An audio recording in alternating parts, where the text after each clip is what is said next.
Buongiorno, ben ritrovati, siamo in diretta come sempre, tanta la cronaca ma anche tanti gli argomenti che andiamo a trattare in questo venerdì 18 di agosto e fra poco ci collegheremo con Padova perché è previsto l'arrivo dei nuovi profughi, ce ne parlerà la nostra Chiara Gaiani, l'attesa è di qualche minuto perché dovrebbero essere quasi arrivati, però prima la cronaca perché c'è un fatto di sangue avvenuto nel Trentino che ha coinvolto una coppia di trevigiani. Un uomo è stato arrestato dopo aver accoltellato la compagna d'arco in Trentino. I fatti risalgono allo scorso 15 di agosto quando l'uomo durante una lite ha aggredito con un coltello la compagna ferendola ad un fianco. La donna è riuscita a chiedere aiuto ed è stata trasferita all'ospedale di Rovereto. La coppia di Conegliano si trovava in Trentino in vacanza. Sul posto sono intervenuti i carabinieri di Arco. Sono in corso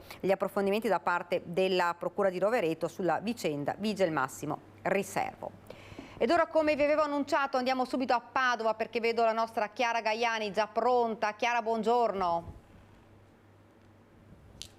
Buongiorno Daniela, buongiorno ai telespettatori. Siamo davanti alla scuola media Falconetto con il collega Federico Cibotto, dove si sta preparando tutto per l'arrivo dei primi 30 rifugiati partiti dalla Sicilia e destinati a Padova. 200 in totale quelli che arriveranno in Veneto, 30 i primi saranno tutti uomini, ci hanno appena detto i responsabili della cooperativa che si occuperà dell'accoglienza. Quelli che arriveranno proprio qui in questo sito saranno ospitati, adesso il collega vi inquadra lo stabile, in questo stabile grigio vedete un po' più basso che è la palestra della scuola media. Qui dovrebbero restare circa 3 settimane. I responsabili della cooperativa che ci ha spiegato che ci sarà un operatore presente nella struttura per tutte le 24 ore in modo tale da rispondere anche alle necessità di questi giovani che arrivano spesati, non sapendo neanche di fatto dove si trovano. Questi giovani dovrebbero restare qui circa 3 settimane. Lo abbiamo detto, il responsabile ci ha chiesto ovviamente di rispettare la loro privacy. Sappiamo che sono in viaggio da Marghera per arrivare qui, il primo punto a Padova dove verranno accolti. Si stanno già preparando altri posti, 35 in una palestra nel vicino comune di Servazzano Dentro, per la precisione in località Feriole. Daniela, vedo che ci sono i primi movimenti, come potete vedere non siamo i soli qui, ovviamente ci sono anche molti colleghi che stanno aspettando. È arrivato anche il presidente della Croce Rossa di Padova, Rupolo, che ringraziamo, insomma poi magari proveremo anche ad avvicinarlo per chiedergli come sarà gestita l'accoglienza. I lavori sono stati molto veloci. Ieri qui non c'era niente, i volontari della Croce Rossa si sono precipitati, hanno allestito delle brandine. Sappiamo che sono già arrivati i pasti per le persone che dovrebbero insomma arrivare qui. Allora, se dici, proviamo anche a sentire, Daniela, dammi un cenno se ti va bene, proviamo a sentire come sarà gestita l'accoglienza dal presidente di Croce Rossa. Ci avviciniamo insieme agli altri colleghi, ve lo facciamo sentire in diretta. Beh, noi siamo soltanto una parte del sistema dispositivo di accoglienza che è pilotato dalle autorità della città, sapete, la prefettura, piuttosto che l'amministrazione comunale, in questo caso di Padova, e poi sarà una seconda amministrazione che entra in gioco, quella di Servazzano. A noi è stato chiesto di supportare l'arrivo di questo nucleo di migranti, fornendo l'attrezzatura per consentire loro di dormire. Noi abbiamo nel nostro posto medico avanzato più di 150 letti smontabili, quindi li abbiamo forniti molto volentieri. In questa scuola ne sono installati 40, 35 sono stati installati a Servazzano e al momento questo è quello che abbiamo fatto. La seconda cosa che ci è stata chiesta e che siamo in grado di fare è di dare una mano in questo periodo di 2 settimane circa, che è stato quello che mi è stato chiesto, di ospitalità temporanea alle cooperative durante la distribuzione dei pasti nelle fasce meridiane e serali.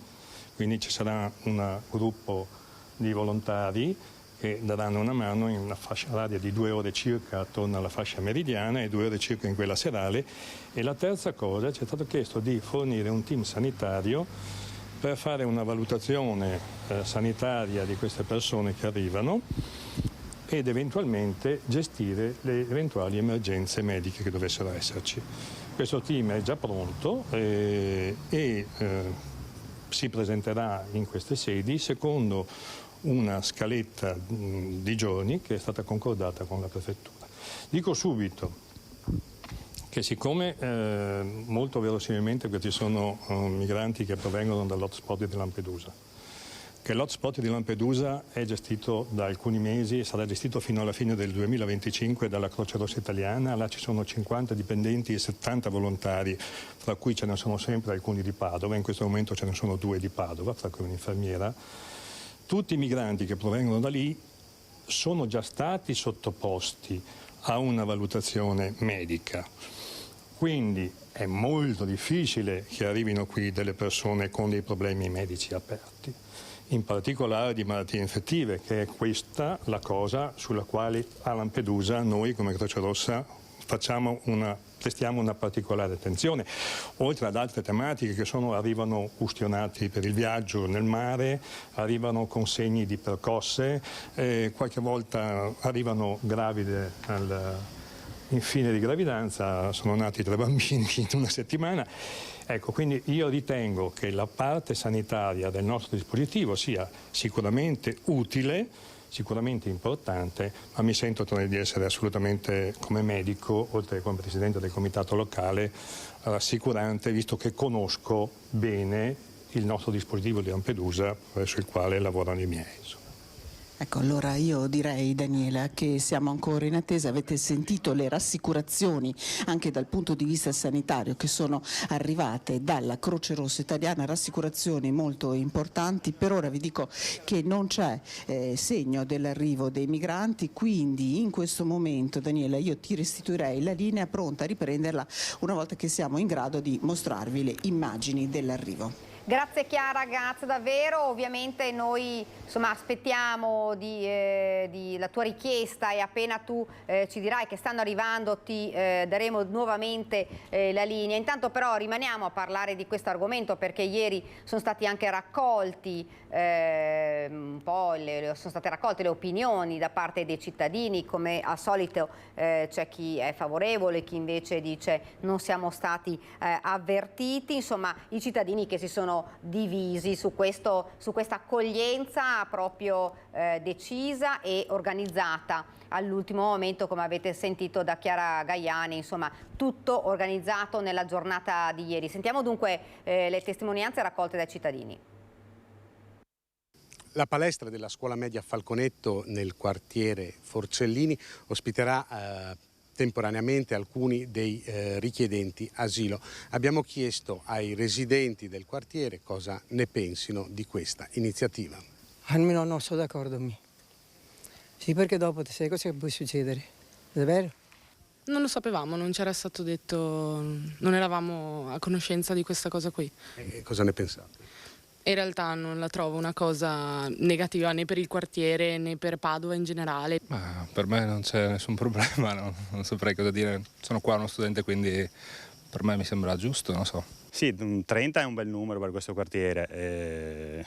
Se hanno deciso così, il sindaco è un buon sindaco. Spero che abbia fatto bene le sue valutazioni su questo territorio qua, che è abbastanza tranquillo, o che non ci siano problemi, magari come da altre parti di Padova, capito? Devono comportarsi bene, devono trovare un lavoro, cioè questo è. No, non ci va bene più che altro, non è che ci preoccupa, non ci va bene, al manco io non... Perché non si sa dove, quando comincia, non si saprà neanche quando finisce. Poi verrà fuori l'imposizione, Dio sa di qua il governo dei macacchi. Che se sono controllati magari possiamo anche accettarli, se ci sono delle persone che controllano queste persone, che non facciano appunto del male, che non peggiorino le cose. Io sono anche d'accordo per quello, perché però l'importante è che ci sia un controllo, insomma. Ovviamente una discussione anche a livello politico, quella dell'amministrazione padovana è una scelta politica. Lo dice il primo cittadino di Noventa Padovana, il leghista Marcello Bano, che dice: nel mio comune non ci sono spazi. Non c'è posto in tutti i comuni, non c'è posto anche su Padova. Tutti capiscono che quello che sta facendo Giordani è una sciocchezza incredibile, perché non risolvi nessun problema. Uno si rende conto che a 3 settimane dall'apertura delle scuole fare una tendopoli dentro una palestra è una sciocchezza incredibile. Non usa giri di parole Marcello Bano, sindaco di Noventa Padovana, commentando la scelta del sindaco di Padova, Sergio Giordani, di aprire le palestre di 2 scuole. Non ci sono spazi nel nostro comune, quella padovana è una scelta politica, dice. Non penso che sia stato un errore, penso che sia una decisione politica. Quello che continuiamo a dire noi della Lega, che non c'è posto nei comuni, che non c'è posto soprattutto a Padova, questa è la prova provata, e quello che porterà a questo è un enorme disagio per i ragazzi, per tutti i cittadini, ma sono le solite cose, è una posizione politica, perché devono far vedere che sono accoglienti. L'accoglienza diffusa non è la soluzione per il primo cittadino di Noventa, che si dichiara indisponibile ad accogliere sul suo territorio richiedenti asilo. Non esiste al mondo l'accoglienza diffusa.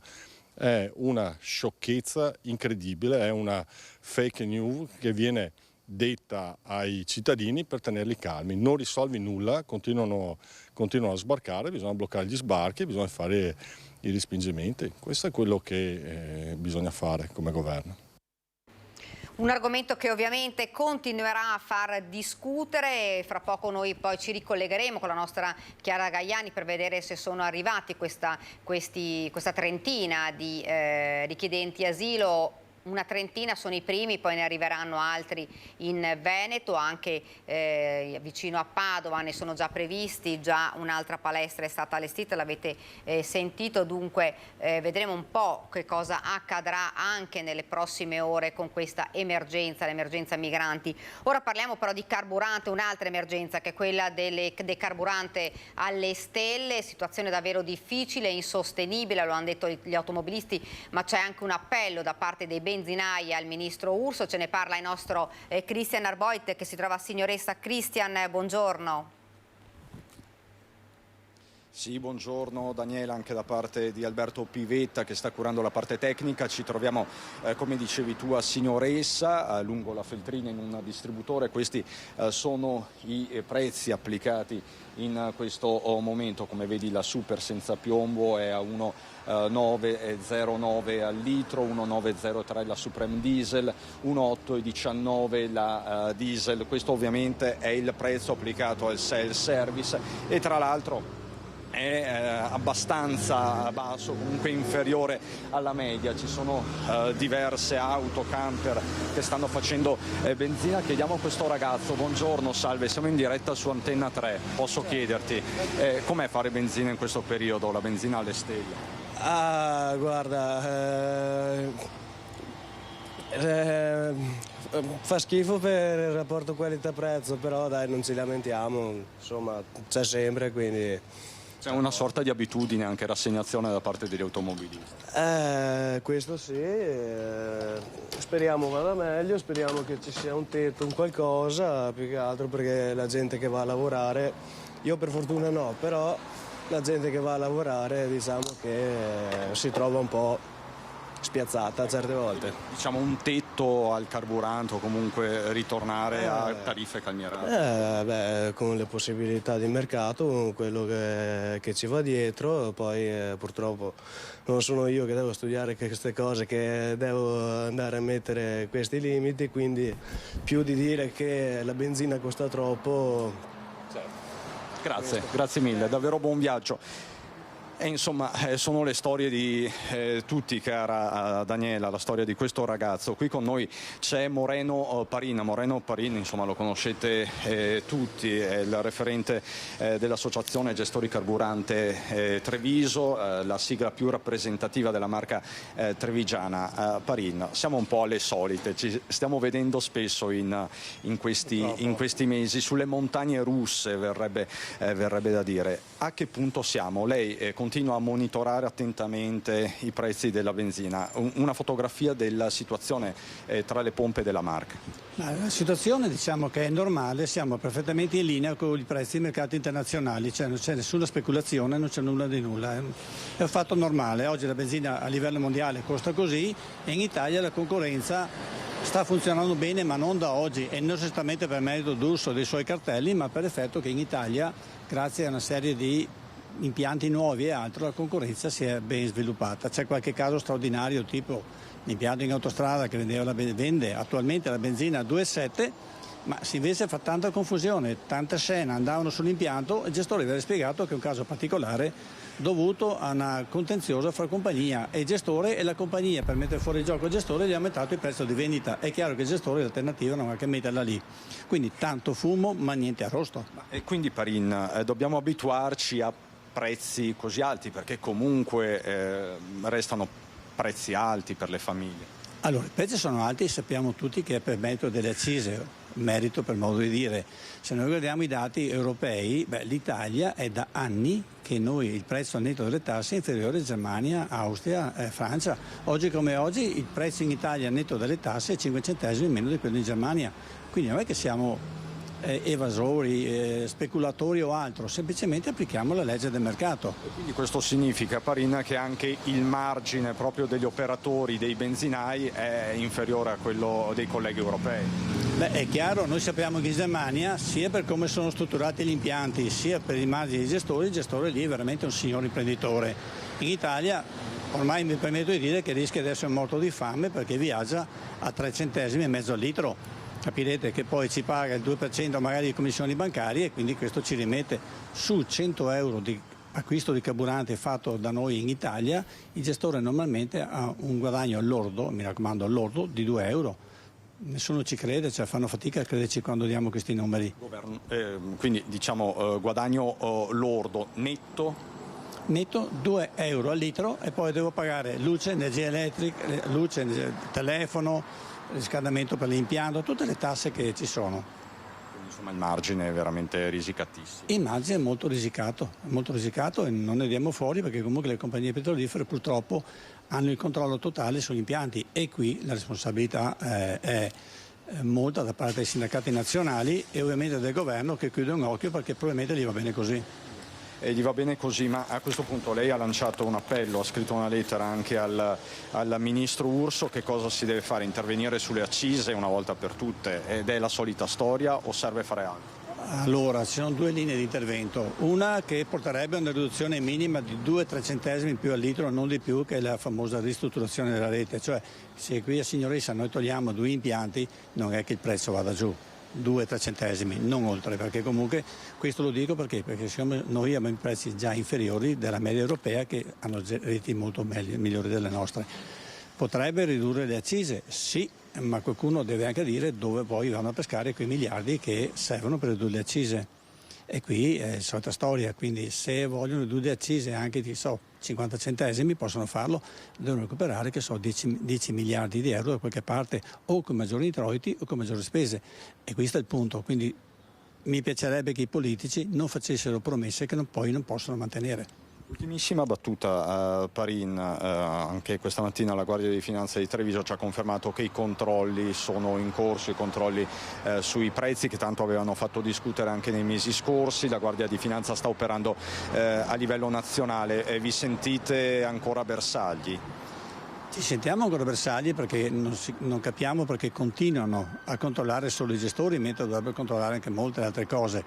Proprio possiamo dire che da quel che mi risulta i controlli alla fine, tutte queste irregolarità sono irregolarità che non toccano minimamente né la concorrenza né i prezzi né altro. Cioè se il gestore per un motivo suo, per qualche motivo non mi aggiora quel benedetto cartello del prezzo medio, non fa nessun danno a nessuno, ma si becca 400 euro di multa. È una follia. Se il gestore oggi diminuisce il prodotto alla pompa e si dimentica di comunicarlo all'osservatorio prezzi, sì, va bene, fa una irregolarità formale, ma chi mi va a danneggiare se non se stesso che non ha comunicato il prezzo inferiore? Cioè siamo a un livello di caccia alle streghe inutile, quindi la Guardia di Finanza che faccia i controlli, che certe sanzioni le lasci perdere, che invece vadano a controllare quei gestori che comunque in provincia di Treviso non credo che ci stiano neanche, cioè una mano basta e avanza, che sono magari un po' tantino evasori, ma le garantisco sono pochissimi, rari come le mosche bianche, quindi, e quelli eventualmente fanno danni, che vadano a controllare i depositi privati, perché gridano al lupo se l'impianto, ma l'impianto è qui sulla strada, lo vede tutti. Chi va a controllare i depositi privati dove arrivano camion che magari neanche non li vede arrivare e senza documenti? È lì che devono cercare l'evasione, non dove uno è in mostra. Insomma, bisogna cercare di più aguzzare la vista, lei dice. Moreno Parin. Bisogna volerlo fare, non lo vogliono fare. Grazie Moreno Parin, presidente coordinatore dei gestori di carburante di Treviso. Per il momento con Alberto Pivetta da Signoressa, da questo impianto. Cara Daniela, ti restituisco la linea. Grazie davvero Cristian, grazie anche ad Alberto Pivetta. Noi andiamo avanti, però continuiamo a parlare di carburante, continuiamo a parlare di benzinaio, lo avete sentito dal nostro Cristian, si sono intensificati i controlli. Noi andiamo a Vicenza perché hanno riguardato i controlli della Guardia di Finanza, i distributori stradali e della rete autostradale. Dunque sentiamo l'esito dei controlli della nostra Luisa Bertini, che è collegata con Vicenza con il tenente colonnello Alessandro Di Stefano della Guardia di Finanza vicentina. Luisa, buongiorno, a te la linea.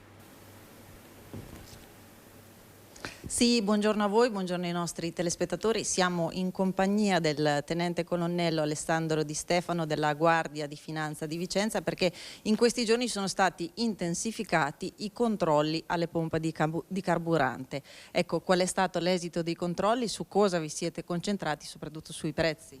Sì, esattamente, abbiamo fatto una serie di controlli, 22 per la precisione, su tutto il territorio della provincia, sia sulla rete stradale che autostradale. In 12 casi abbiamo rilevato delle violazioni che vanno dalla esposizione del prezzo medio del carburante alla difformità tra il prezzo praticato alla colonna e rispetto a quello o pubblicizzato sulla strada o quello comunicato all'osservatorio prezzi a Roma.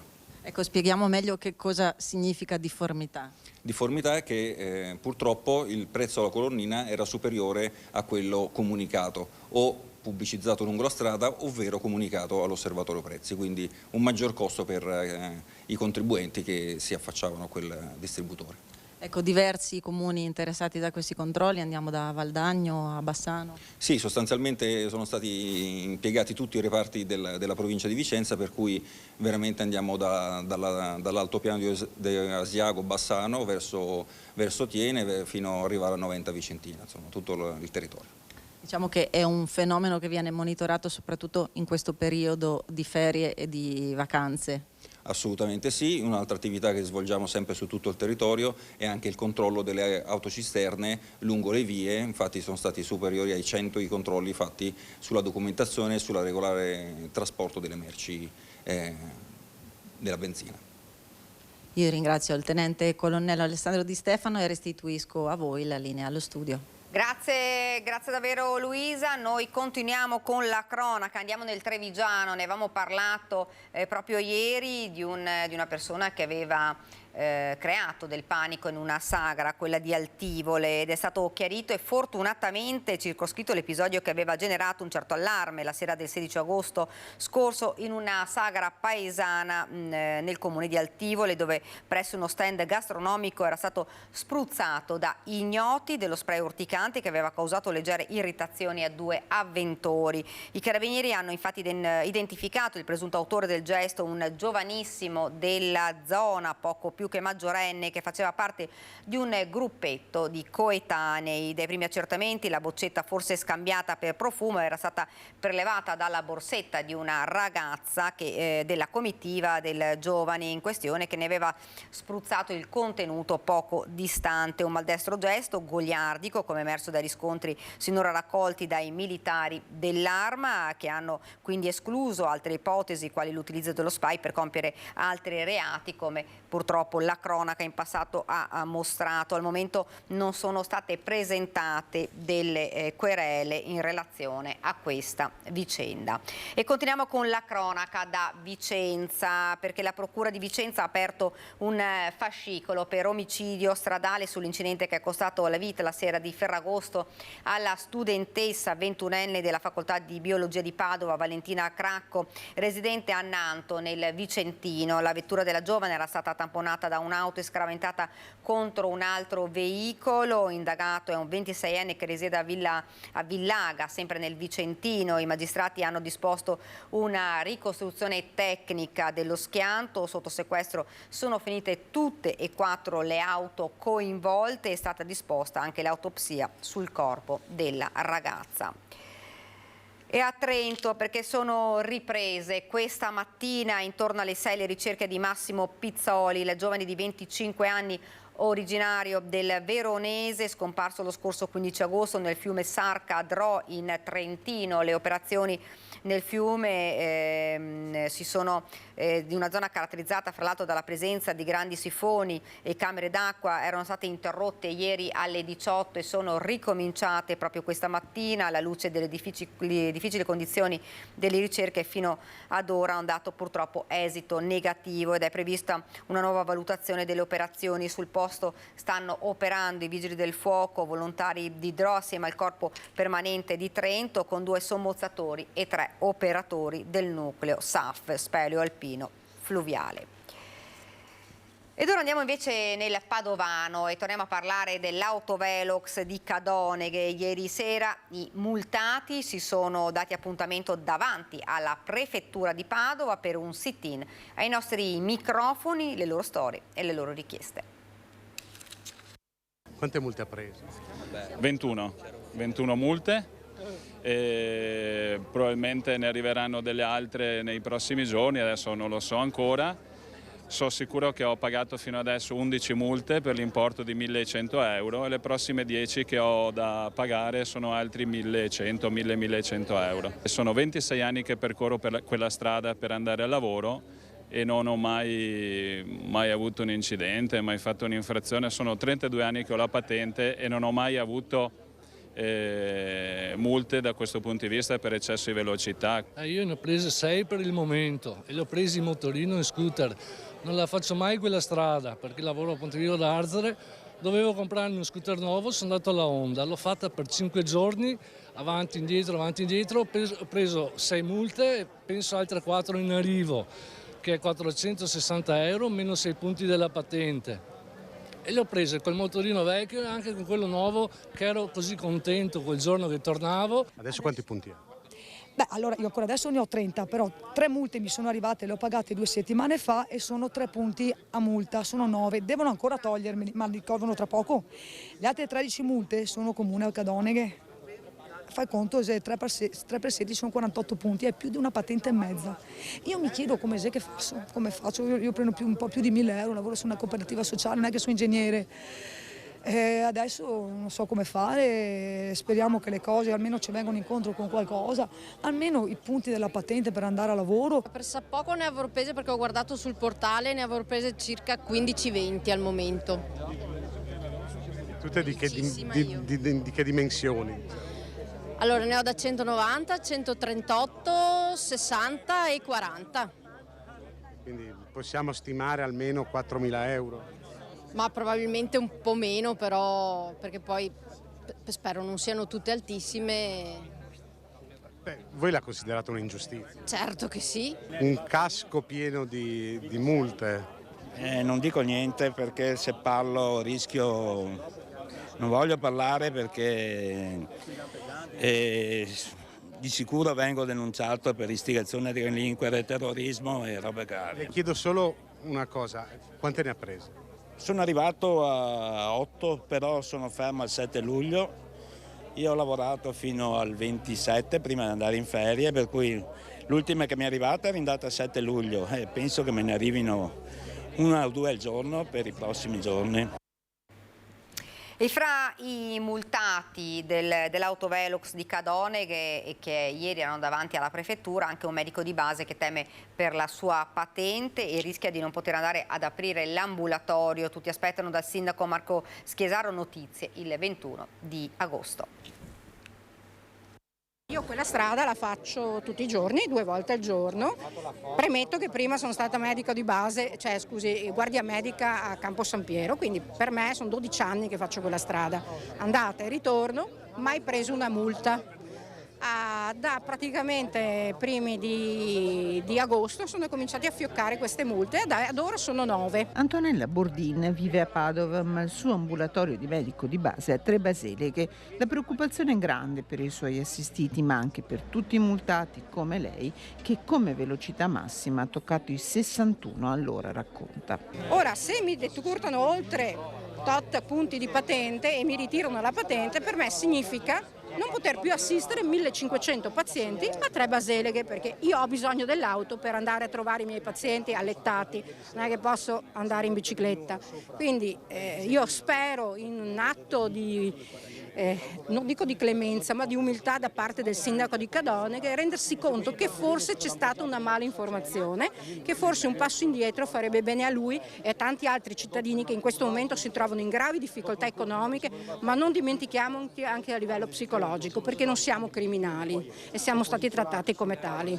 Davanti a Palazzo Santo Stefano a Padova la protesta è composta, civile. Il prefetto, che il 16 agosto ha ricevuto un dettagliato esposto anche dai 5 consiglieri di minoranza di Cadoneghe, aveva già annunciato che non avrebbe potuto ricevere i multati. Ci sono indagini in corso, conosce il problema. Loro adesso attendono lunedì. Il 21 è una data che il sindaco ci ha dato come termine per poter darci delle informazioni, quindi non credo che il 21 noi saremo convocati. Il 21 ci chiameranno, così ci è stato detto dal sindaco, e ci verranno e ci diranno che cosa hanno pensato di fare per risolvere questo problema. Loro sono qui, ma i coinvolti sono 34.000. Noi chiediamo, lo ripetiamo, noi chiediamo l'annullamento d'ufficio di tutte le sanzioni e delle notifiche in corso di recapito. Quindi noi chiediamo che venga azzerato tutto.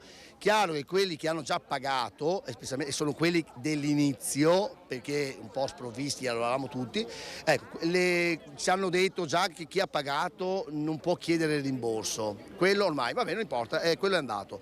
Ma tutto quello che sta venendo avanti e che le persone hanno in mano, questo deve essere annullato d'ufficio, che trovino un accordo tra sindaco e prefetto, sono le massime autorità, se serve andiamo più in alto. No, andiamo anche più in alto, Ministero delle Infrastrutture che abbiamo interpellato, ma ad oggi non ha ancora risposto nessuno. Ma noi confidiamo, perché guardi, abbiamo anche un quadrifoglio e questo porterà fortuna, quindi speriamo del 20 di avere qualche notizia. Ed ora ci fermiamo per qualche istante di pubblicità, poi torniamo nuovamente in studio, tanta ancora la cronaca. Rieccoci nuovamente in studio con la nostra prima edizione, continuiamo con la cronaca dal veneziano, da anima del gruppo Cittadini non distratti con il grido attenzione borseggiatori, pickpockets, è diventato un fenomeno virale su TikTok, a cittadina derubata. È successo ieri pomeriggio a Monica Poli, alla quale un uomo ha strappato il telefono cellulare mentre camminava nella zona del terminal del piazzale Roma a Venezia. Potrebbe anche trattarsi di un semplice scippo, ma l'ipotesi più inquietante è che si sia trattato di un dispetto, di una ritorsione nei confronti di una persona che ogni giorno combatte per disturbare e segnalare alle forze dell'ordine le bande di ladre e ladri che imperversano in città. Siamo nel Bellunese, sono almeno 100 i metri cubi di detriti franati sulla strada provinciale 347 che sale dalla valle di Zoldo per andare verso Agordo. Si tratta di una frana considerata storica perché non è la prima volta che si verifica e per questo motivo viene tenuta monitorata. La riapertura è prevista per il pomeriggio. Colata di detriti sulla strada provinciale 347. L'arteria viaria è stata completamente invasa per 80 metri in direzione Passo Duran, salendo dal versante Zoldano. Forti temporali con nubifragi e vento hanno colpito ieri sera le Dolomiti bellunesi, provocando piccoli smottamenti e la caduta di alberi. Il caso del Passo Duran è stato quello che ha causato maggiori danni. Qui siamo in Val di Goima, sotto la Moiazza, località Levare, comune di Val di Zoldo. Alle mie spalle la frana appunto che ha colpito la 347 strada provinciale. Veneto Strade è intervenuta prontamente e la strada verrà quindi riaperta già oggi, salvo eventuali chiusure in caso di forte pioggia. Non ci sono persone disperse, il soccorso alpino è stato avvisato. Noi ci attendiamo che i geologi effettuino le ultime verifiche per poi accertare effettivamente lo stato dei detriti che non possano muoversi a breve. Verranno fatte opere naturalmente di manutenzione e in attesa di opere più importanti di consolidamento. Per fortuna nel momento in cui è accaduto non c'erano persone o auto. Sul posto sono intervenuti sia i vigili del fuoco che i tecnici di Veneto Strade. Ed ora nel Vicentino la presenza di soggetti molesti che chiedono l'elemosina nei parcheggi. Ieri si è reso necessario anche l'intervento della polizia. Una violenta lite tra due mendicanti nel parcheggio dell'ospedale San Bortolo di Vicenza ha spaventato ieri pomeriggio i passanti che hanno allertato la polizia.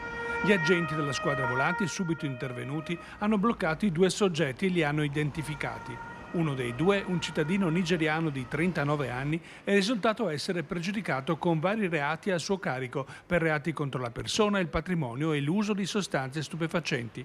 Una volta giunto in questura, infatti, l'uomo ha spontaneamente consegnato 2 involucri contenenti cocaina, sostenendo di farne uso personale.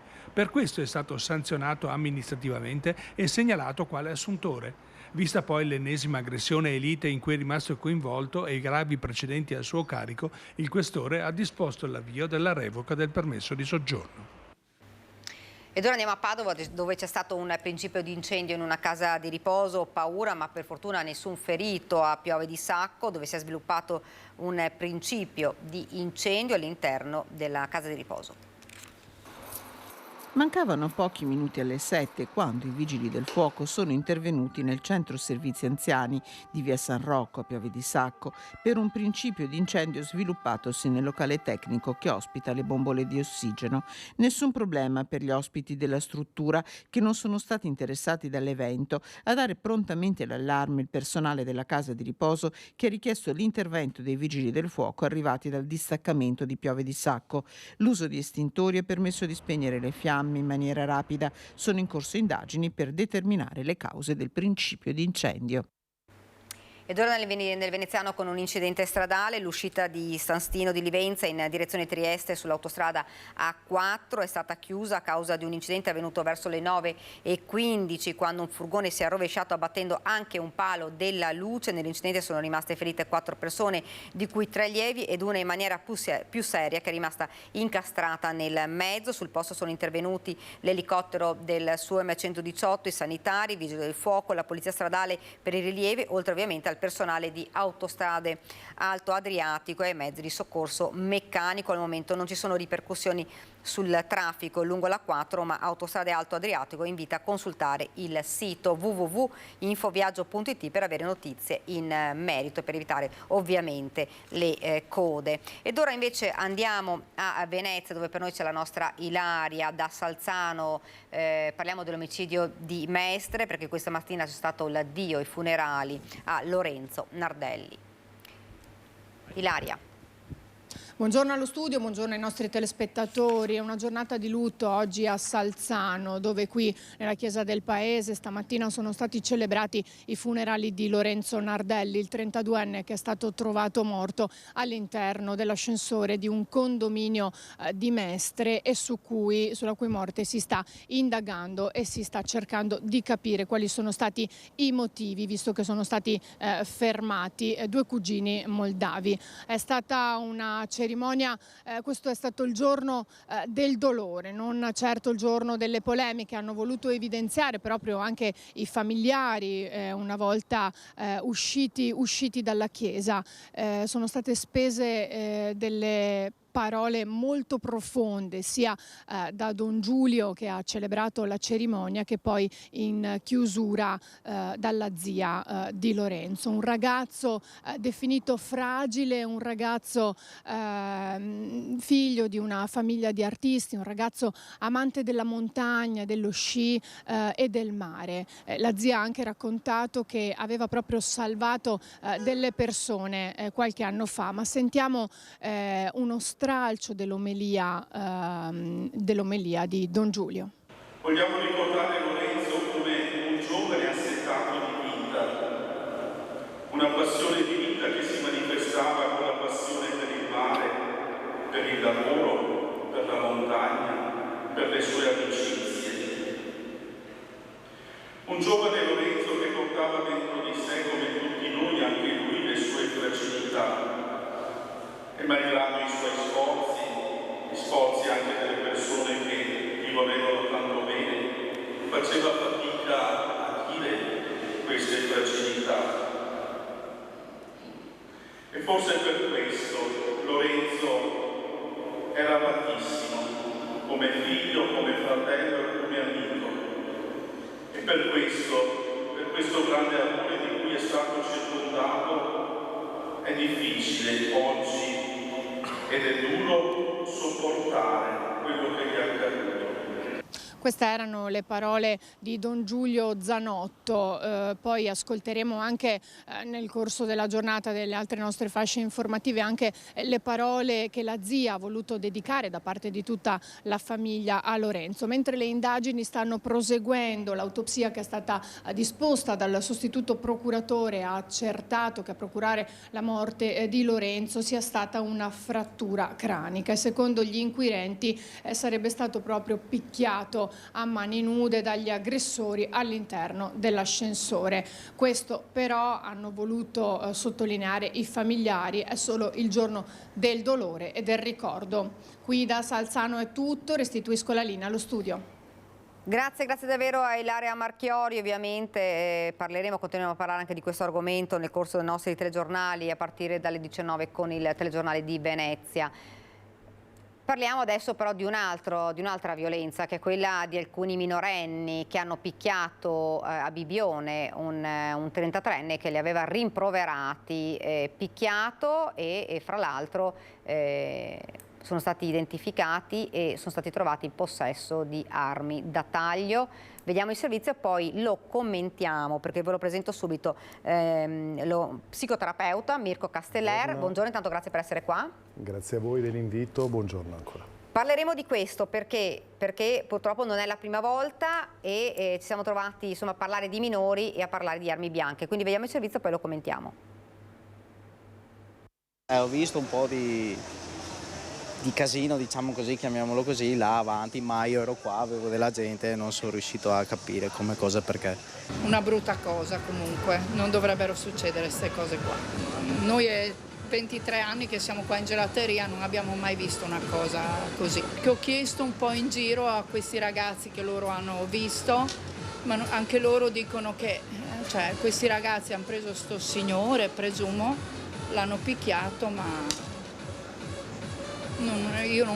noi come gelateria non abbiamo visto, ma perché avevamo il mondo di gente. Una vera e propria aggressione, quasi una spedizione punitiva, quella messa in atto la sera di Ferragosto in centro a Bibione da un gruppo di 11 giovanissimi tra i 16 e i 25 anni, un branco eterogeneo composto da ragazzi provenienti dalla Marca orientale e dal veneziano, quasi tutti italiani naturalizzati. È circa mezzanotte in via Maia quando un 33enne udinese in sella alla sua bici se li ritrova in mezzo alla strada, li redarguisce dicendo loro di spostarsi. Ci sono anche delle auto, 5 di loro però non gradiscono il rimprovero, lo inseguono e lo prendono a pugni, una violenza cieca, l'uomo è solo, viene ferito alla fronte. Dopo l'aggressione c'è stata subito una richiesta di intervento da parte di un cittadino che ha chiamato qua il comando della polizia locale.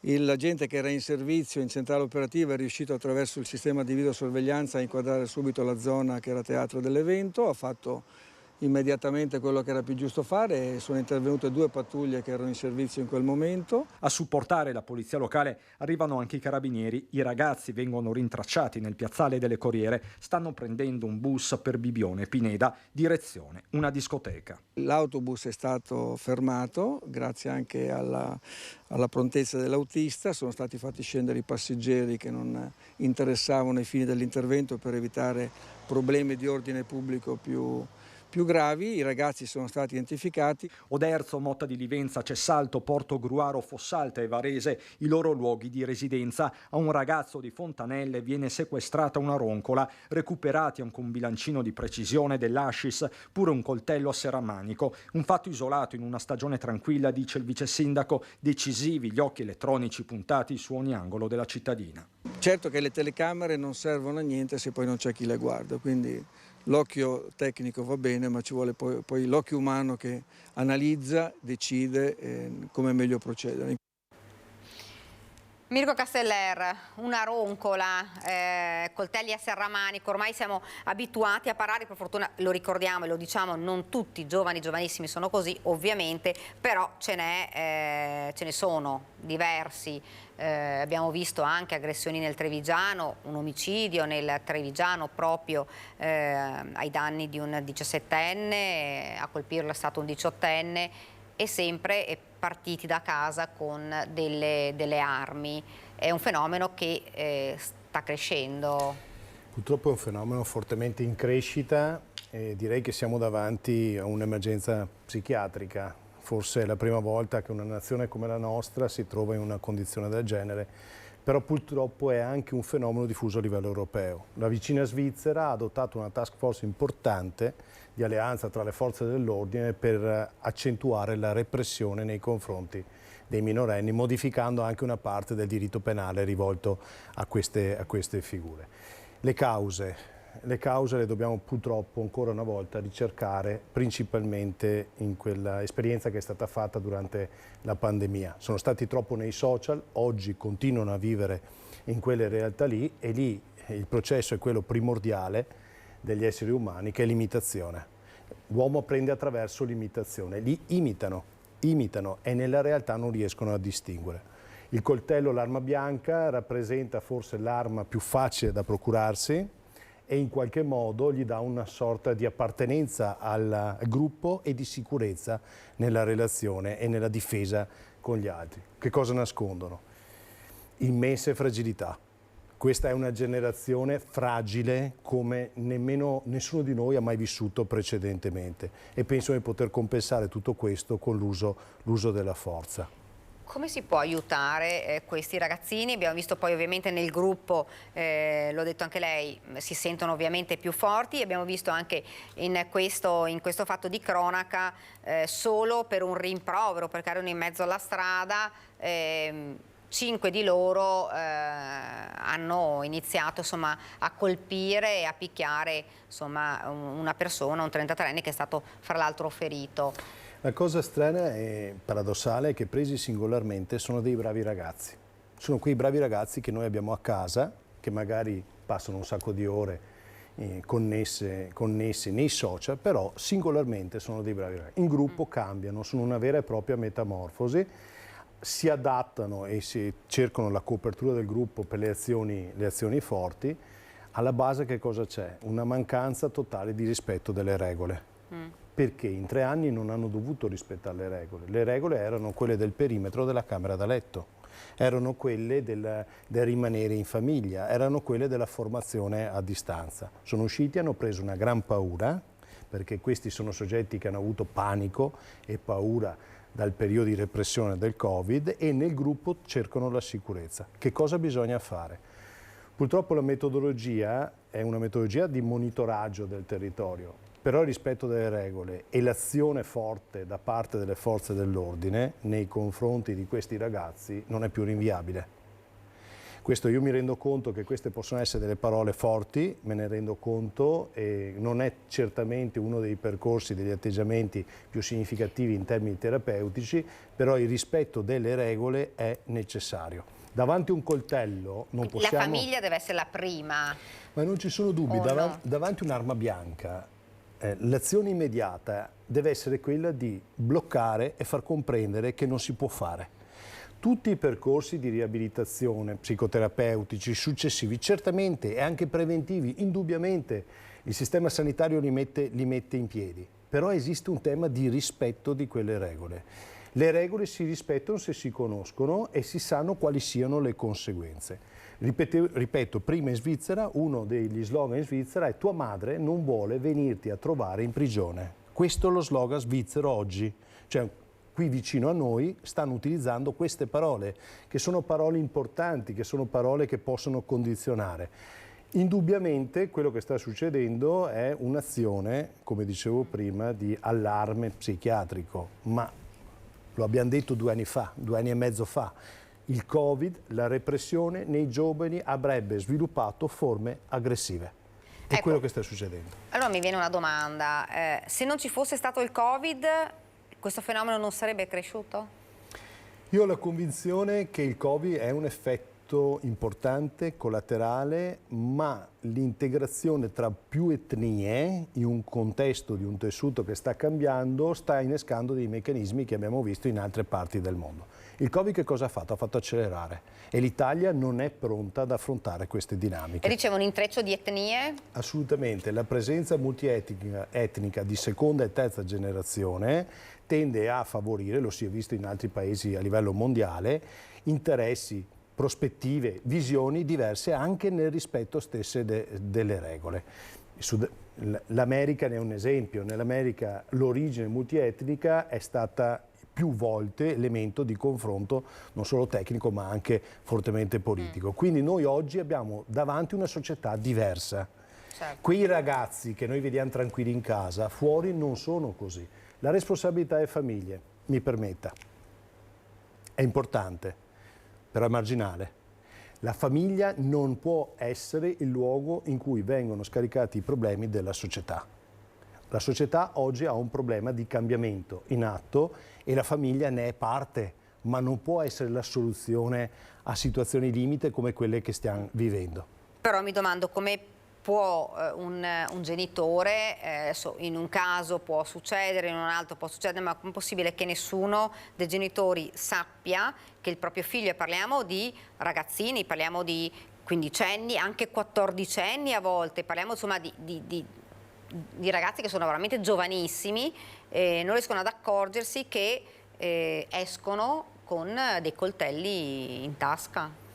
Guardi, forse la perquisizione... No, la perquisizione no, però mia mamma lo sapesse, io voglio dire... La perquisizione mi sembra sia di competenze delle forze dell'ordine. Però mio figlio, se mia figlia, voglio dire, andasse fuori con un coltello, non so, forse...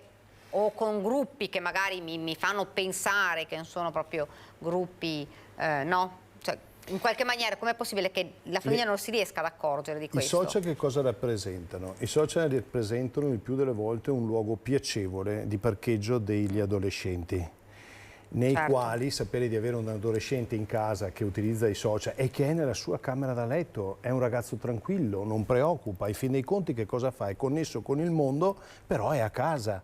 Ecco, questo è un elemento che spesso tende a creare delle alternative alle famiglie. Il controllo repressivo non è una soluzione da parte della famiglia. Le regole vengono date dalla società e quindi quando i ragazzi escono e non rispettano le regole, al di là del sistema iperprotettivo della famiglia, devono essere orientati a rispettarle, anche in modo delle volte repressivo sostenuto. Perché questi ragazzi, che noi oggi li definiamo dai 18 ai 25 anni, 15 anni, adolescenti e preadolescenti, teniamo presente che fra 10 anni saranno gli adulti, saranno coloro che orienteranno la società, saranno coloro che non avendo rispettato le regole non le imporranno assolutamente. Ecco, le chiedo, secondo lei l'Italia oggi sarebbe pronta ad una campagna come quella che lei citava prima della Svizzera? E secondo lei riuscirà così ad arginare un fenomeno come quello che stiamo vivendo noi? La Svizzera so che ha fatto una scelta forte, tra l'altro con malumori interni importanti. L'alternativa qual è? L'alternativa è quella di rimanere spettatori di azioni forti anche nei confronti delle famiglie e dei figli e delegare totalmente alle forze dell'ordine questo tentativo di repressione, che loro possono anche agire, ma nei limiti delle loro potenzialità. Ma allora, Il cambio deve essere un cambio culturale a livello nazionale. E come si può attuare un cambio di questo genere? Perché Evitando poi non è facile. l'iperprotettività nei confronti dei giovani. E quindi questo è della famiglia, allora? La tutela è della famiglia, principalmente della famiglia, ma sembra esserci un tentativo da parte della società di iperproteggerli. Ecco, questi giovani devono assumersi le loro responsabilità. Un sedicenne che accoltella, permettetemi, è sulla carta un minorenne, però ha un'azione che è un'azione da forte, consapevole, da adulto. Il diritto penale ovviamente fa le differenziazioni tra il livello del minore e non minore, però in termini mentali un sedicenne che aggredisce una persona accoltellandola ha una struttura mentale che in termini psichiatrici noi potremmo tranquillamente valutare come con forme di devianza, ma comunque correlate al contesto, ma non possiamo pensare di poter utilizzare la tutela dell'adolescenza o della preadolescenza come elemento giustificativo per l'azione. Cioè questo non è possibile, altrimenti il fenomeno tenderà a esplodere. E la cosa che stiamo vedendo anche, l'abbiamo visto anche nel fatto avvenuto a Bibione, è la rabbia, che basta una piccola cosa per scatenare proprio la rabbia. L'aggressività è repressa, loro hanno una forte aggressività repressa verso la società, meno verso il gruppo, la baby gang, il gruppo a cui appartengono, delle volte nei confronti anche delle famiglie e dei genitori. Però vede, storicamente nella preadolescenza, adolescenza, l'aggressività e la voglia di autonomia è una condizione necessaria, perché altrimenti non si trova la propria condizione nella società. Quindi litigare con i genitori nella fase adolescenziale per trovare un proprio spazio, rompendo quello che è il cordone ombelicale della famiglia, è una condizione normale per crescere e per sviluppare la propria personalità. Ma se la società è deviata, a quel punto lì la sua dimensione, staccandosi dalla famiglia nella società, rischia di essere patologica. Paradossalmente, in una società che è deviata, il deviato è colui che è normale, però deve avere il coraggio di rimanere da solo e quindi isolarsi dal gruppo. Questo non è possibile oggi, perché loro dialogano attraverso il modello dei social e il gruppo è necessario nella realtà per replicare i social. Questo è il meccanismo imitativo che adottano i ragazzi. Quindi lei che cosa adesso si potrà fare a livello istituzionale, a livello di... Guardi, in psicoterapia quello che io faccio con questi ragazzi, che le famiglie me li portano, è una cosa... Ha visto un aumento di ragazzi? Esponenziale. Consideri che dopo il Covid, cioè finito il periodo dell'allarmismo pandemico e del Covid, l'aumento è stato almeno del 500%. Di ragazzini che... Di ragazzini, di minorenni o comunque ventenni che chiedono, famiglie che chiedono assolutamente, è per quello che dicevo che siamo in una condizione di emergenza. Ma quali sono le problematiche che... Sono sconnessi dalla realtà,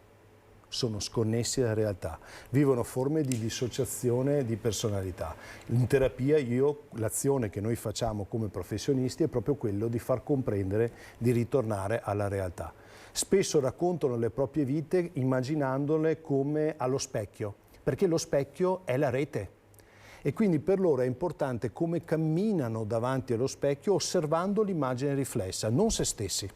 Cosa bisogna fare? Coprire quello specchio e riportarli alla realtà. Inizialmente la reazione è di aggressività o di pianto, quindi hanno ablazione, quindi tendono a piangere molto. Poi comunque comprendono che erano in un'altra dimensione.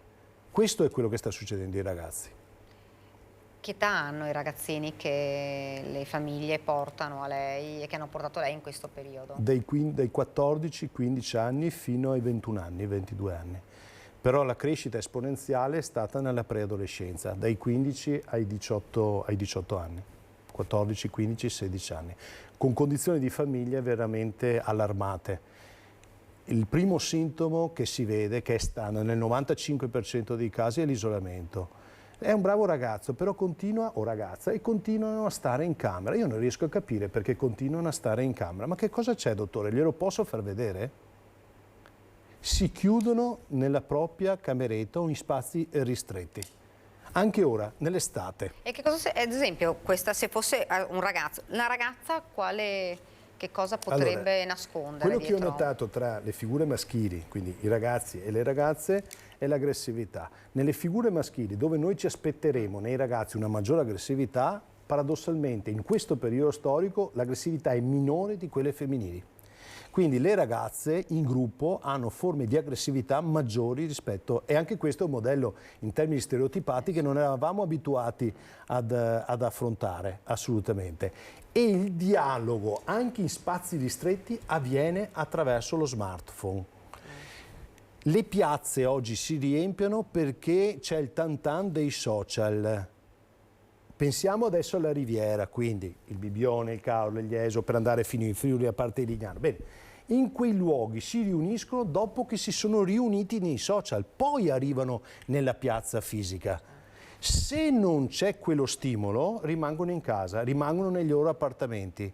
Molti genitori mi chiamano e mi dicono: com'è possibile? Siamo al mare e i ragazzi non escono. C'è il sole, c'è la spiaggia, c'è la vita e non escono, perché per loro l'immagine della vita non è nella realtà, ma è nei social. E quindi il passaggio nell'imitare le aggressività che si vedono tranquillamente, che sono artificiali nei social, alla realtà è molto breve. È una situazione che preoccupa perché i numeri, ce l'ha detto anche lei, sono numeri alti, e questo davvero preoccupa. Un'ultima domanda prima di salutarla, poi sembra veramente da discutere, da parlare molto di questo argomento, perché purtroppo lo trattiamo anche ogni giorno. Un consiglio da dare alle famiglie? Allora, io so, perché sono stato coinvolto, molte istituzioni comuni del territorio stanno facendo un tantan anche con una serie di iniziative. Io do un segnale alla famiglia, poi noi professionisti seguiamo, quindi ricevendo direttamente in studio o in ambito pubblico.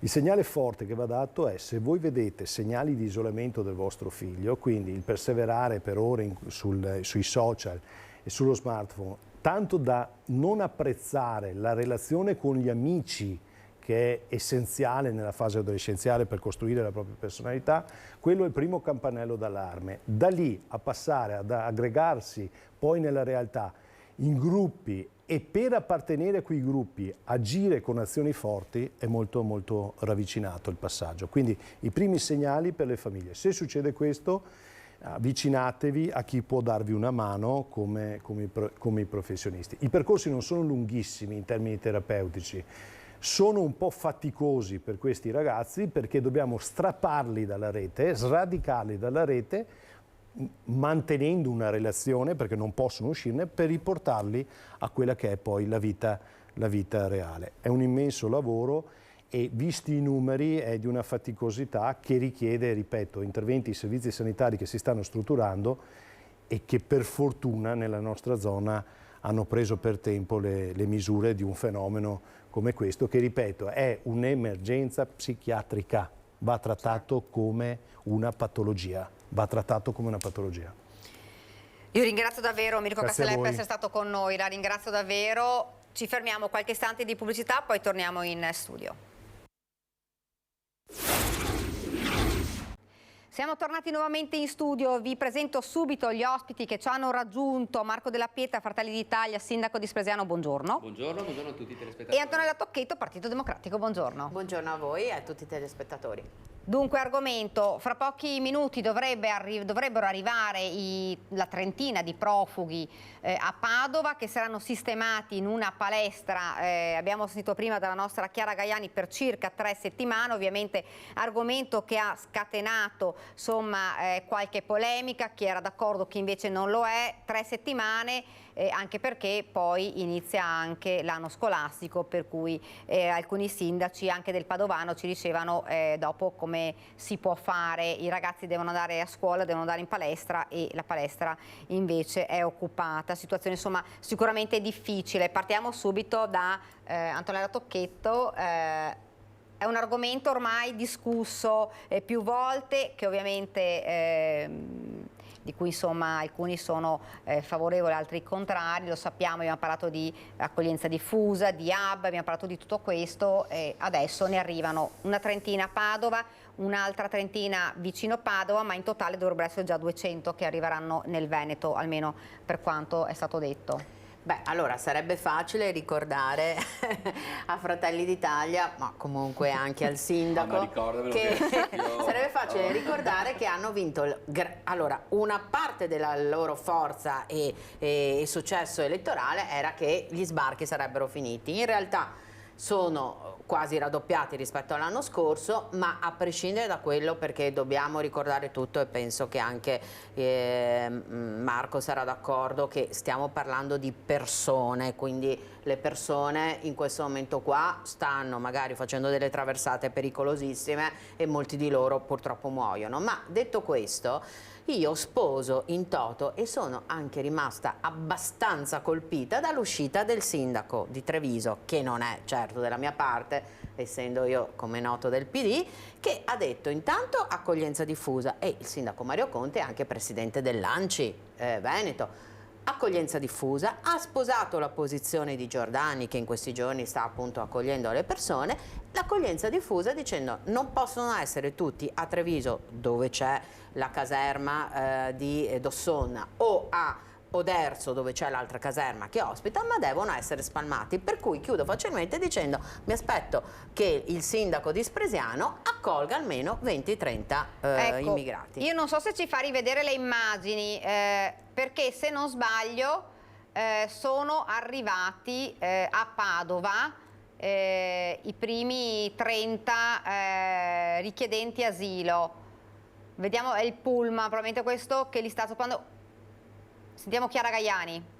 Cooperativa che gestisce il sito di non inquadrare i volti dei giovani che stanno scendendo, ecco, come vedete sta facendo la manovra di retromarcia proprio per permettere poi l'ingresso dei migranti, dei richiedenti asilo all'interno della scuola, dove saranno ospitati in una palestra. Sono stati preparati 40 posti all'interno della palestra, ma le persone che dovrebbero scendere dal pullman, tutti uomini, sono 30, sono già pronti anche i pasti perché è l'ora appunto di pranzo. All'interno gli operatori del Consorzio Veneto Insieme, una cooperativa di servizi che stanno appunto accogliendo, stanno provvedendo all'alloggio dei richiedenti asilo. Ricordiamo che non solo è pronta questa scuola a Padova, ma ce n'è un'altra nel comune di Selvazzano. Qui 40 posti, a Selvazzano i posti saranno 35. Ecco, vedete appunto i giovani che stanno arrivando e poi saranno fatti entrare all'interno della scuola. Aggiungerei anche un'informazione importante che, direttore, che quella che vi ho detto nell'altro collegamento, si tratta di persone che sono state già visitate dagli operatori della Croce Rossa italiana nell'hotspot di Lampedusa. Il presidente di Croce Rossa della sezione di Padova della Croce Rossa ci aveva anche detto che da un punto di vista proprio sanitario, per quanto riguarda le malattie infettive, già insomma c'è stato un controllo da parte degli operatori presenti a Lampedusa. Sono arrivati da Marghera, ve l'abbiamo già detto, insomma li attendevamo poco prima di mezzogiorno, intorno alle 11. A Marghera c'è stato un primo controllo da parte delle autorità di pubblica sicurezza, della polizia, poi adesso qui saranno accolti dagli operatori della cooperativa che saranno presenti all'interno di questa struttura 24 ore su 24 e con la presenza anche di un presidio sanitario da parte della Croce Rossa italiana che garantirà per tutto il tempo della permanenza qui dei migranti un'assistenza di tipo sanitario. Marco Della Pietra. Sì, no, io prendo atto dell'invito che mi ha fatto Antonella di accogliere almeno 20 o 30, hai detto, a Spresiano. Francamente, allora, il tema è piuttosto complesso. Io non saprei dare una soluzione, ecco, immediata alla cosa. Non saprei cosa scegliere, no? Tra il centro di accoglienza piuttosto che l'accoglienza diffusa. È vero che i numeri che erano paventati qualche settimana fa non sono quelli che abbiamo oggi. Quindi intanto vediamo anche quale sarà poi dopo la ricaduta sul territorio. 200 in Veneto non sono un numero, perdonatemi se banalizzo anche, però si parlava di altri numeri qualche tempo fa. Detto ciò, attenzione, persone, verissimo, e soprattutto donne e bambini. Noi, indipendentemente da dove provengano, il Comune deve aiutare, quindi ci si adopera assolutamente. È chiaro che però non sempre si hanno le strutture adatte o non si ha lo spazio per. Io, se mi chiedeste hai una palestra per, vi direi assolutamente no, ma non perché io ce l'abbia in particolar modo con i migranti o con chi ha bisogno. Attenzione, perché dopo anche lì si aprono varie parentesi, no? Ci sarebbe da vedere effettivamente chi è rifugiato o chi invece fa un po' più il furbo, diciamo, ma non è questo l'argomento. È chiaro che va gestita. È vero che sono aumentati, è vero anche che una volta c'era chi adesso parla di migranti ogni giorno che diceva ma perché gli altri parlano sempre di migranti, e quindi i ruoli si sono un po' invertiti, ed è vero anche comunque che la grande assente da tutto questo problema rimane sempre l'Europa, che lascia l'Italia a gestirsi, no? Per conto suo la cosa, quindi sarebbe ora che... Ecco una domanda. Adesso si porrà, lo diceva anche Antonella, comunque il problema, nel senso che 2 sindaci adesso padovani hanno deciso per l'accoglienza momentanea, fra l'altro 3 settimane in queste palestre. Anche questo non è che abbia tutto questo senso, se devo dirla tutta. Ed è un problema che si sposta di 3 settimane, perché poi queste persone dovranno essere ospitate da qualche altra parte. Quindi che cosa... Cioè, sono provvedimenti davvero provvisori e forse anche un po' più difficoltosi poi, perché abbiamo insomma attivato una macchina e poi però bisogna trovare una sistemazione, perché dove andranno poi queste 30 persone a Padova e queste altre 30 poi nel comune vicino? Più quelle che si prenderà il sindaco. Ma sai che ne prende 2 a casa, anche Antonella, ho saputo. Quindi, sono cose complicatissime, su questo ha ragione Marco, perché sarebbe anche facile dire guardate l'esperienza di Calò che ne ha presi 6 e è riuscita ad integrarli, però sono esperienze isolate. Indubbiamente noi, però lo dicono tutti i giornali anche internazionali, avremmo un futuro molto più complesso, perché al di là della guerra, al di là della fame, c'è un problema ambientale pesantissimo e si prevede che ne arriveranno tantissimi, perché adesso noi parliamo del mare, ma parliamo anche che quelli che vengono praticamente dal Friuli Venezia Giulia e quindi con la rotta balcanica.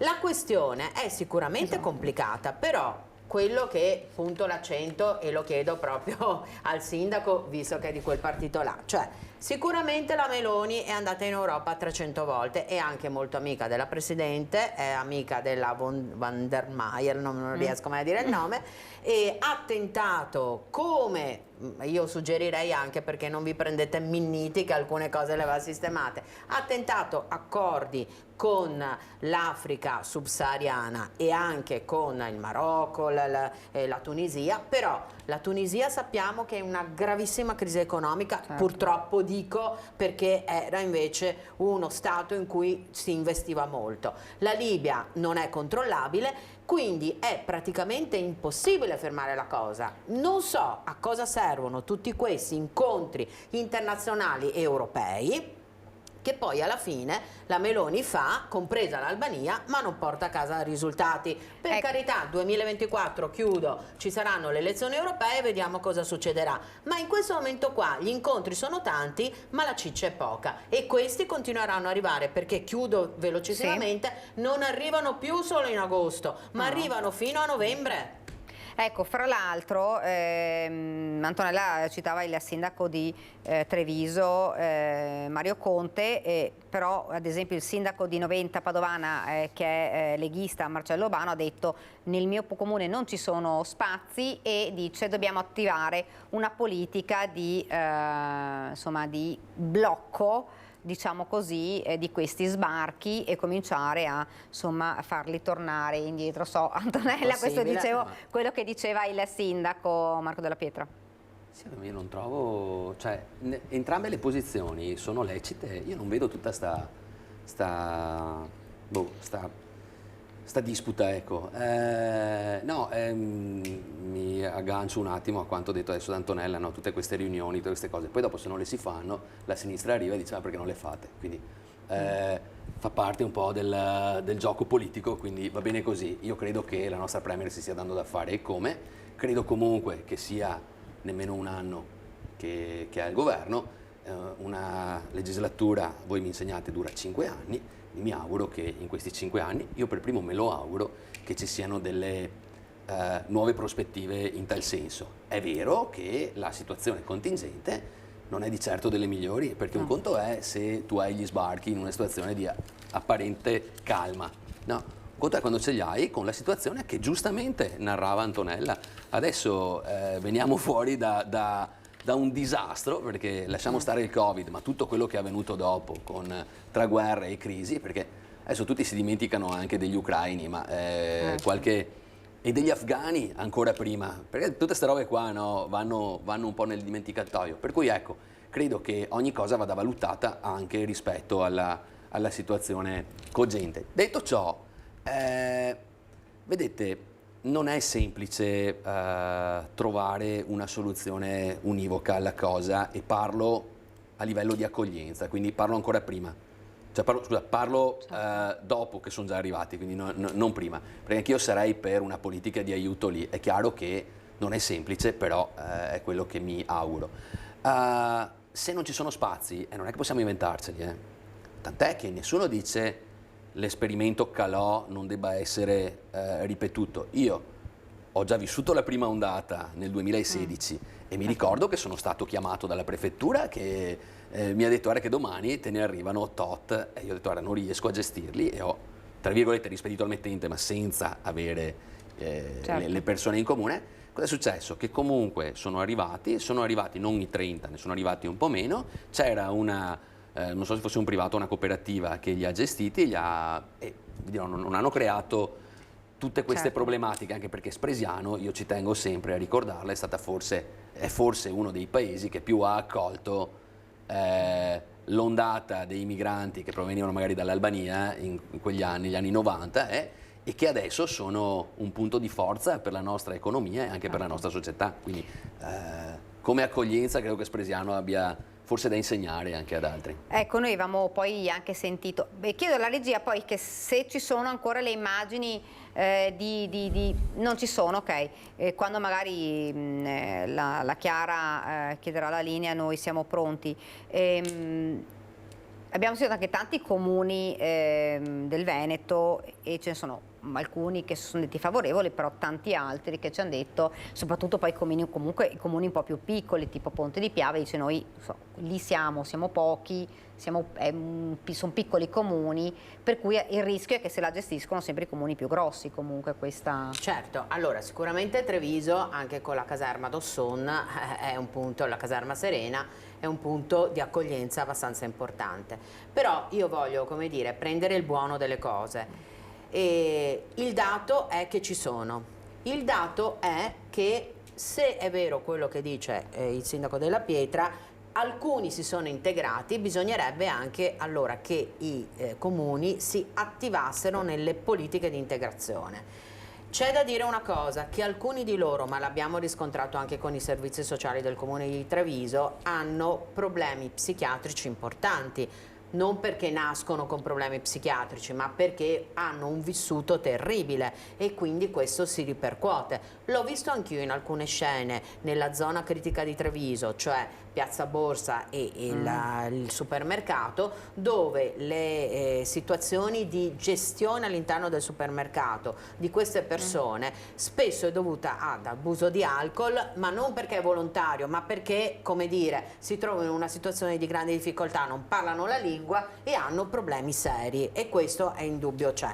Però dall'altro lato, siccome per ora, 1 anno, 6 mesi, 9 mesi da quando governano, e poi è facile dire per tutti, siamo appena entrati, vedremo, faremo, c'è da dire una cosa, però. Ci sono le elezioni europee e quindi un programma per la gestione della questione dell'immigrazione ci dovrà essere, perché il problema dell'Italia è la collocazione, mica vanno in Austria. Cioè, il problema dell'Italia è che comunque anche perché di solito li inseriscono partono da Tunisi e arrivano nelle isole. Sì, però bisogna stare attenti, perché non si può equiparare. Io quando parlo di integrazione di gente che è venuta qua per lavorare e per darsi da fare, quindi attenzione. Però alcuni di loro si potrebbero recuperare, magari sono giovani, hanno 20 anni, gli insegniamo a fare i muratori, magari. Di loro. Bravissima, alcuni di Facciamo loro. però non tutti. Una quindi, politica di integrazione. Non sono venuti qua per lavorare, non prendetemi in giro, perché ma sennò scappano dopo da situazioni di difficoltà. Non tutti. Io ho visto Christian Arboit, eccolo qua Christian, parliamo ovviamente di immigrazione. Christian, buongiorno. Sì, buongiorno di nuovo Daniele, abbiamo cambiato location con Alberto Pivetta, ci troviamo all'interno della cooperativa Hilal a Treviso, una delle associazioni, una delle realtà protagoniste dell'accoglienza nella Marca trevigiana. Qui con me il presidente della cooperativa Abdullah Kesraji, che ovviamente sta osservando quello che sta succedendo a livello nazionale e internazionale, questi flussi che continuano. Prima di sentirlo ti faccio un rapidissimo aggiornamento, perché mi sono confrontato con la prefettura di Treviso, che dice che la situazione è sotto controllo, almeno per la Marca trevigiana. Le due strutture principali, la caserma Serena e la caserma di Oderzo, stanno in qualche modo gestendo i flussi. Parliamo di circa 500 unità alla Serena, 240-250 a Oderzo, e poi c'è appunto la cooperativa Hilal e una rete di accoglienza diffusa sul territorio. La cooperativa Hilal, che di fatto è il principale soggetto che si occupa di accoglienza nella Marca trevigiana. Attualmente, Kesraji, quanto siete? Quanti migranti state ospitando nelle vostre strutture? Sì, attualmente abbiamo un centinaio di richiedenti. Un centinaio di richiedenti provenienti da dove principalmente? Provenienti da Costa d'Avorio, da Pakistan, Bangladesh, Nigeria, Senegal e anche Niger. Abbiamo un po' di tutto. Ecco, quindi stanno arrivando, voi state dando anche ulteriori disponibilità. Quante? Sì, ovvio, noi in continui sviluppi, quindi sappiamo che l'emergenza è emergenza, e quindi dobbiamo cercare altri spazi, e noi siamo sempre disponibili a trovare spazi. Avete già individuato 20 nuovi posti, mi dice? Abbiamo una ventina di posti, sì, per il momento disponibili, e quindi se ci saranno bisogno ci chiamano. Ecco, lei, guardando le prossime settimane, si parla di un'ulteriore ondata, si parla già di un autunno caldo, caldissimo sul fronte delle migrazioni. Lei come la vede? Il sistema reggerà a Treviso? No, ma noi in qualche modo sappiamo che la questione è emergenziale, e quindi dobbiamo assolutamente essere pronti a trovare delle risposte immediate. Kesraji, io la saluto perché il tempo stringe, ovviamente ritorneremo con lei con tutti gli approfondimenti anche nel corso dei nostri telegiornali. Daniela, solo una postilla: la prefettura di Treviso ha aperto un bando, il bando è ancora aperto fino al 28 di agosto se non sbaglio, per la ricerca di alloggi. Questo l'appello a pubblici e privati. Questa la situazione quindi al momento nella Marca trevigiana. Grazie Abdullah Kesraji, grazie Alberto Pivetta per la parte tecnica. A te la linea. Grazie davvero Cristian, io sono davvero alla fine, però vorrei due battute finali da parte di Antonella Tocchetto e Marco Della Pietra. Situazione, si diceva, nella Marca sotto controllo. Beh, sotto controllo fino a un certo punto, adesso vediamo quanti ne arrivano. Io comunque mi riappello a quello che ha detto il sindaco, che non è, ripeto, della mia parte, che dice accoglienza diffusa, quindi tutti i comuni 95 si accolgano alcune persone. Sindaco... compreso Spresiano. Sì, io invece, anch'io mi accodo invece a quanto detto da Cristian adesso, che il 27 agosto scade il bando per pubblici e privati, quindi invito anche Antonella a partecipare al bando come privata e magari a prenderne un paio a casa anche lei. Sindaco Spresiano. Guardate, Gabriele, io lo chiamo Gabriele, è l'esempio, il presidente della cooperativa che c'era adesso collegato, mi spiace non averlo salutato, è l'esempio dell'integrazione spresianese e di cosa ha fatto lui. Lui è stato un grande, lui è partito lavorando a Spresiano e adesso ha un ruolo importante non solo a livello personale ma anche per tutte le comunità trevigiane, per cui... una domanda veloce, se oggi la prefettura chiamasse e dicesse a Spresiano... Vi prendete qualche richiedente asilo? Guarda, mi spiace perché abbiamo chiuso gli uffici da poco e quindi non trova nessuno, probabilmente non trova nessuno. È un no contro Mario Conte. Io non rispondo, ma io non devo nulla a nessuno, quindi non è un no contro Mario Conte, è un no oggettivo dato dal fatto che non ho disponibilità di spazio. Grazie davvero Antonella Tocchetto, grazie a Marco Della Pietra, siamo arrivati alla fine, quindi io vi ricordo, vi lascio alle previsioni del meteo, poi ci sarà il film La Grande Sfida, grazie anche ai registi che ci hanno seguito qua passo dopo passo, a me non rimane che darvi appuntamento a domani.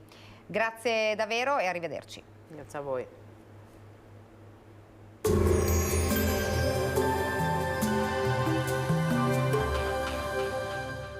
Vuoi usufruire delle detrazioni fiscali? Chiama lo 0422 320605, Exi, professionisti del risparmio energetico dal 2006. Benvenuti al Meteo, previsioni per venerdì 18 agosto. Sul Veneto cielo in prevalenza sereno o poco nuvoloso in pianura, locali annuvolamenti specie al mattino, presenza di nubi più consistenti nelle zone montane soprattutto a partire dal pomeriggio, bassa probabilità di precipitazioni. Temperature minime senza notevoli variazioni tra i 20 e i 21 gradi, massime in aumento comprese tra i 29 e i 34 gradi. Sul Friuli Venezia Giulia cielo in prevalenza poco nuvoloso in pianura, variabile con probabilità di rovesci e temporali sparsi sulle zone montane, anche di modesta intensità, a partire dal pomeriggio. Venti a regime di brezza. Temperature minime intorno ai 22-23 gradi, massime tra i 29 e i 32 gradi. Sul Trentino Alto Adige giornata caratterizzata da ampie schiarite al mattino, mentre dal pomeriggio nuvolosità più consistente, con possibilità di locali rovesci temporali. Temperature minime comprese tra i 19 e i 22 gradi, massime tra i 33 e i 35 gradi. Dal meteo è tutto, arrivederci.